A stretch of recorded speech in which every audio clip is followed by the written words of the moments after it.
Friends लिएर आइसके अर्को एउटा नयाँ जबरदस्त भिडियो एन्ड आज हामी कुरा गर्ने छौं Xiaomi को तर्फबाट आउनेवाला नयाँ पेटेन्टको बारेमा जुन लिक भएको छ र यसमा हामीलाई केही फरक तरिकाको डिजाइन देख्न सकिन्छ।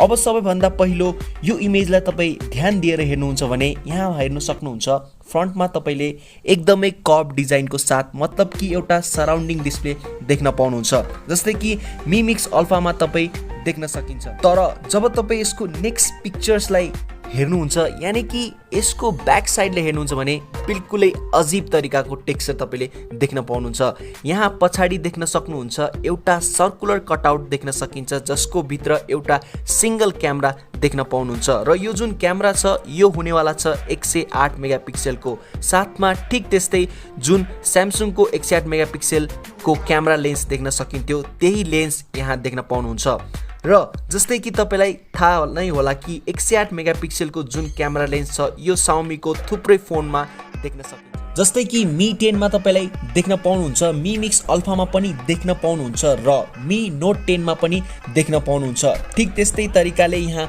एउटा सिंगल क्यामेरा देख्न पाउनुहुन्छ पछाडीपट्टि र साथमा यदि तपाई तलको साइडलाई ध्यान दिएर हेर्नुहुन्छ भने यहाँ हेर्न सक्नुहुन्छ जुन फ्रन्ट डिस्प्ले छ यो एकदमै सराउन्डिङ हुन्छ पछाडीसम्म यानी कि तपाईलाई यहाँ एकदमै सराउन्डिङ डिस्प्ले देख्न पाउनुहुन्छ जस्ट माथिको पोर्सनमा भने डिस्प्ले देखिदैन।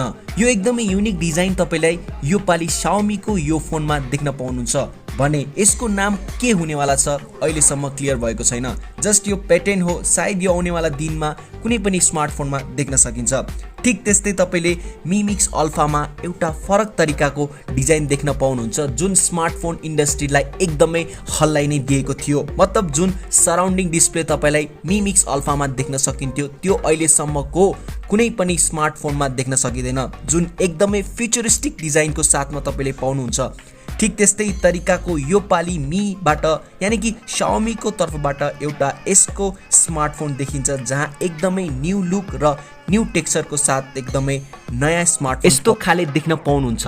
अब यसको केही बाँकी अरु स्पेक्सको कुरा गर्ने हो भने अहिलेसम्म क्लियर छैन कि यसमा तपाईलाई के कस्तो स्पेसिफिकेसन देख्न पाउनुहुन्छ भनेर, जस्तै कि कस्तो प्रोसेसर हुन्छ, कुन चाहिँ र्याम र स्टोरेज हुन्छ।